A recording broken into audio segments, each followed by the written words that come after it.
Zdravo! Welcome to the new episode of the Learn Serbian podcast.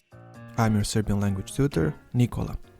As you can tell, we recently changed the name of our podcast from Serbian Language Podcast to Learn Serbian Podcast. Also, we have 2 new logos for our website and for the podcast. I hope you like them. In today's episode, we're going to learn everything about grammatical cases or Padeži in Serbian language and why they are so hard to understand. Before we start the lesson, make sure to check out our new updated website, www.serbianlanguagelessons.com, where you can now access free learning materials in form of tables with grammar, vocabulary lists, and quizzes.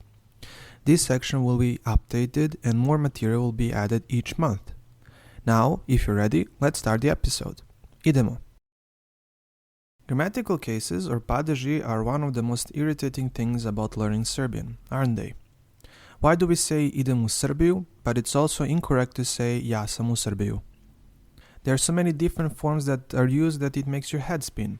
You can say Srbija, Srbije, Srbiji, Srbiju, Srbijom, oh bre.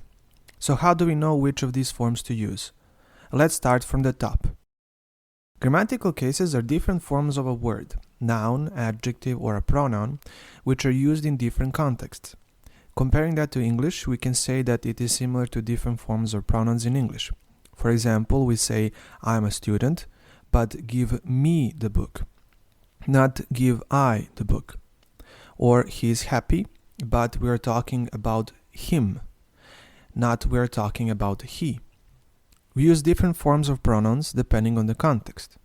In English, we have only 2 forms for each of these pronouns, for example, I and me.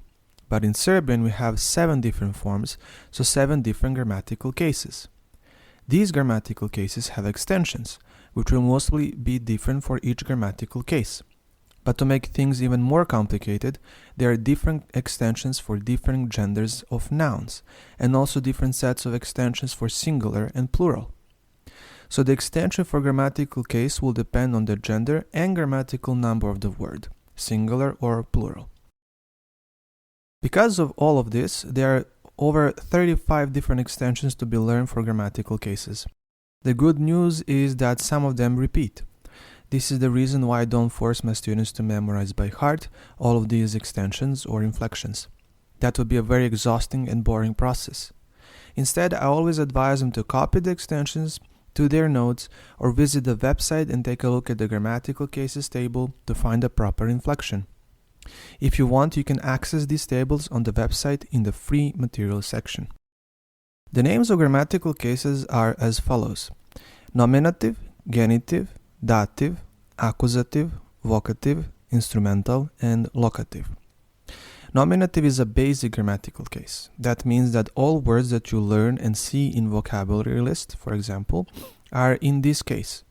It is the standard basic form of nouns, adjectives, and pronouns. It is the starting point for other grammatical cases. Nominative can be used outside the sentence independently, but if it's used in a sentence, it has a function of a subject. Subject is a person or a thing that performs an action or is in some kind of state. For example, učenik čita knjigu. Učenik is the subject of the sentence. Genitive grammatical case has several different uses and functions, but mainly you will use it with a lot of different prepositions. Prepositions are words like in, on, before, after, and so on. Prepositions are very important for grammatical cases because they will demand a specific grammatical case to be used after them. For example, preposition pre demands only a grammatical case of genitive to be used after it, while preposition u and a are used both with accusative and locative cases. The list of prepositions that go with genitive is very long, so it's easier to memorize the ones that usually don't go with them. U, na, sa, kroz, ka, prema, for example. Those prepositions do not go with genitive. Genitive is also used in possessive or partitive meanings. For example, if we want to say glass of water, we say čaša vode, not čaša od vode. Therefore, genitive can be used with or without prepositions, and it usually takes at least 2 or 3 lessons to cover it. Another advice to remember is that whenever there is a preposition of in a sentence in English language, that is when you need to use genitive in Serbian, without prepositions. Dative is a grammatical case used to mark an indirect object without prepositions. Indirect object is an object that is indirectly affected by the action. Dative is also used to mark intention or recipient either of an object or of an action. Here are some examples. In a sentence, Jovan čita knjigu, word knjiga is a direct object of the sentence because it is the first thing which is affected by the action to read. But in a sentence, Jova čita knjigu Milanu, Milan is affected indirectly by the action because Jovan does not read Milan. He reads a book to him. There is also an intention involved where Jovan wants Milan to receive the action of him reading a book. Yep, it can get really messy when it comes to grammatical cases. In addition to this, dative is used with prepositions ka and prema, which mean towards. Accusative is a grammatical case that marks a direct object in a sentence. For example, in one of the previous sentences, Jovan čita knjigu. The word knjiga is a direct object which is affected first by the action to read. Another very important use of accusative is for general movement. Whenever you are going to a place, that place or a destination will be in accusative case, unless you are using prepositions that specify different kind of movement. Prepositions that are used with accusative for general movement are u and na. Preposition u is used for destinations like school, shop, or buildings, city, or a country. If a destination is an elevated surface like hill or balcony, exposed surface like town square and beach, or an event like a party, concert, or wedding, we use preposition na. So we say idem u prodavnicu, but idem na koncert. Accusative is also used with preposition kroz, which means through. Vocative is a grammatical case that is used when addressing someone or something. Masculine names ending on e and o mostly stay the same and don't change in vocative. Marko and Pavle, for example. Names and nouns in masculine gender ending on consonants will end on e and u. Milan, Milane. Kralj, Kralju. Female names that end on a will usually end on o in vocative. Maja, Majo. Nada, Nado. Still, some female names won't change. Ana, Jana, Sanja will be exactly the same in vocative. It is best to listen to native speakers address and call someone in order to learn how to address that person.